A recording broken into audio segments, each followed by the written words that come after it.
Back to the Junkyard Adventures, my friends, and check out this. This is a single cab, early 2000s Nissan Frontier. I would say this is probably a 98, 99, 2000. They upsized the Frontier. They only had this model out for a few years.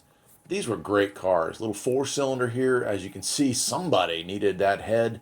Somebody needed a lot of pieces off of this. This thing's been here, I don't know how long. We'll look at it here in a bit if we can find the sticker. But check it out, man. It got used. It got pieces off of it everywhere. Now, the car doesn't really look in all that bad a shape. I mean, these were just decent little work trucks. Inside, they've been working on the inside too. You can tell there's a lot of these still on the road just by how many parts are missing. We don't know if it was an automatic or a manual, but my guess would be a 5-speed on this one as well.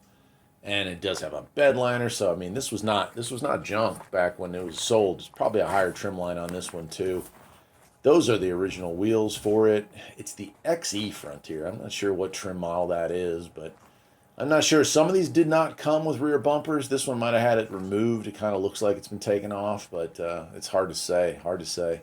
And the car doesn't have a ton of body damage, so what brought it here? Did it have a bad transmission? Did it have a bad engine?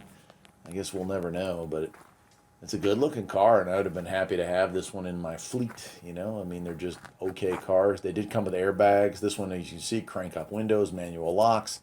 Again, leading me towards the 5-speed for the engine or transmission choice, but yeah, 2000 Frontier, so that fulfills that. If you can find one of these in decent shapes with the 4-cylinder, I say get it. Take care.